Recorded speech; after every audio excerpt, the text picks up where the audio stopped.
आपको एक चीज बता दूं, नाउ और नेवर, अब नहीं तो कभी नहीं, ये बात ध्यान रखिएगा।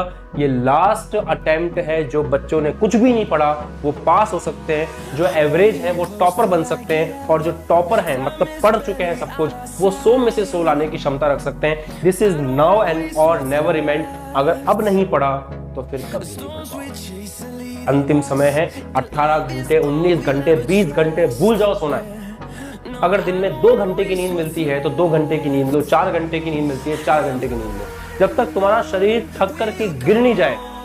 गिरने का मतलब ये नहीं कि बेहोश हो जाओ, जब तक तुम पढ़ते पढ़ते सो नहीं जाओ तब तक तुम्हें नींद नहीं लगनी चाहिए। समझो मेरी बात, ये अंतिम समय है आपकी पढ़ाई का। अब अगर नहीं पढ़ोगे तो फिर रिजल्ट की उम्मीद मत करो। जब पूरे साल मेहनत करने का समय था, अगर अब मेहनत नहीं करी तो बकवास है। पूरे साल मेहनत नहीं करी, अभी भी नहीं करी, तो फिर आपका कुछ नहीं हो सकता। This is the last chance. ये हमेशा मेरी बात याद रखना, नाउ और नेवर। और ये बात अच्छे से याद रखना, only you are responsible for whatever you are. Result के बाद आप किसी को दोष नहीं दे सकते, किसी को भी नहीं। मैं बीमार हो गया था, मैंने पढ़ाई नहीं करी, कोरोना आ गया, ये हो गया, वो हो गया, कुछ नहीं।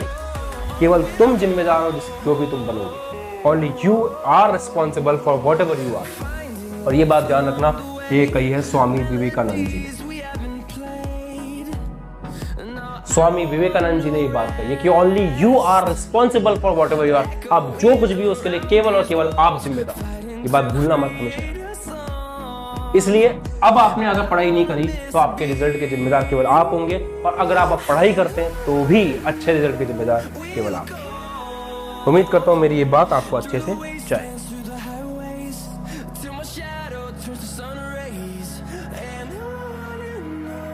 अब आप ये सोच रहे होंगे कि सर एकदम से सर को क्या हुआ कि सर ये सीरीज लेकर के आ गए। इसीलिए तो क्या आप हमारे परिवार का हिस्सा है, और मैंने आपसे वादा किया कि एग्जाम के एक पल पहले तक हम आपके साथ रहेंगे।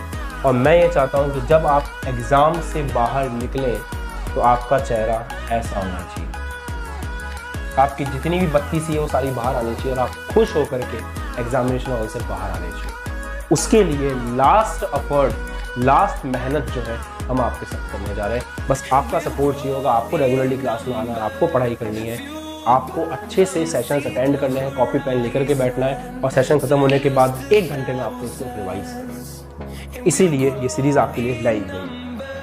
एक बात बताऊं मैं आपको, आपका टाइम टेबल क्या होना चाहिए मैं क्लियर करूं। काफ़ी बच्चे पूछते हैं सर अब हमारा टाइम टेबल क्या होना चाहिए। मैं आपको बताता हूँ, आपको कुछ नहीं है, सुबह कम से कम 6 बजे आपको उठ जाना चाहिए।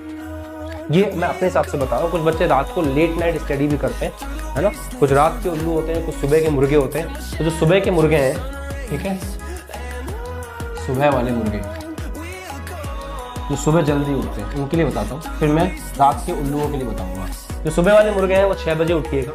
6 बजे उठ करके अपने नित्य क्रम से फ्री होकर के कम से कम आधे घंटे में सब कुछ करके 6:30 बजे आप पढ़ने बैठ जाइए।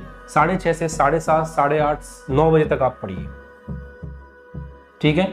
9 से 9:15 का आप ब्रेक लीजिए। इसमें आप स्टडी करिए, अपनी क्या पढ़ना है वो आपको डिसाइड करना है, वो मैं नहीं बता सकता आपको। 9 से 9:15 तक आप ब्रेक लीजिए। ब्रेक एंड ब्रेकफास्ट दोनों लीजिए, खाना खाइए, नाश्ता करिए, जो भी आप चाय वगैरह पीते हैं सब कुछ 9 से 9:15 के बीच में। उसके बाद 9:15 से फिर आप पढ़ने बैठ जाइए 2 बजे तक।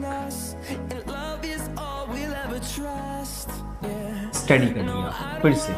उसके बाद 2 बजे जो है, 2 से लेकर के 2:45 तक 45 मिनट का ब्रेक आप लीजिए।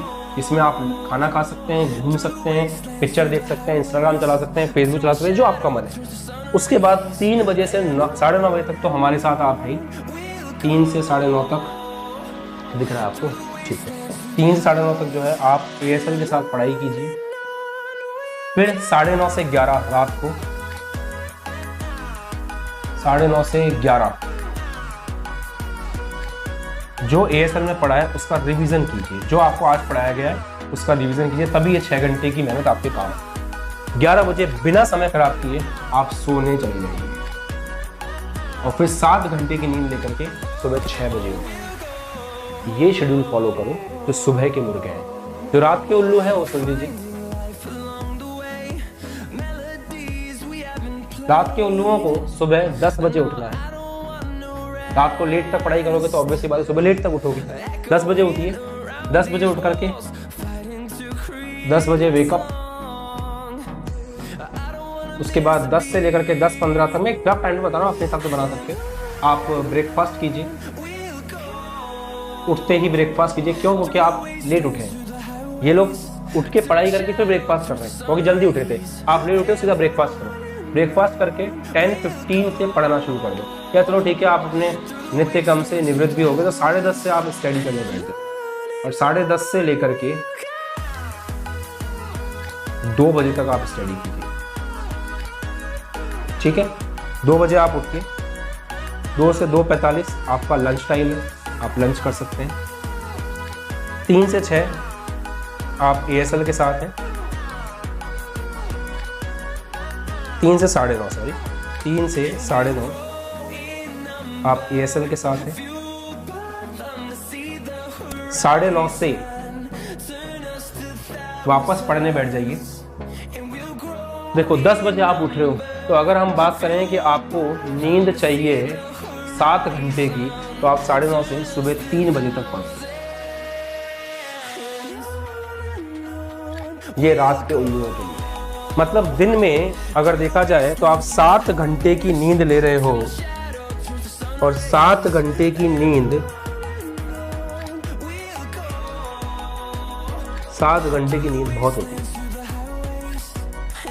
3 बजे सो, 4, 5, 6, 7, 8, 9, 10 7 घंटे की नींद। इधर 11 बजे सो, 12, 1, 2, 3, 4, 5, 6 7 घंटे की नींद बहुत है।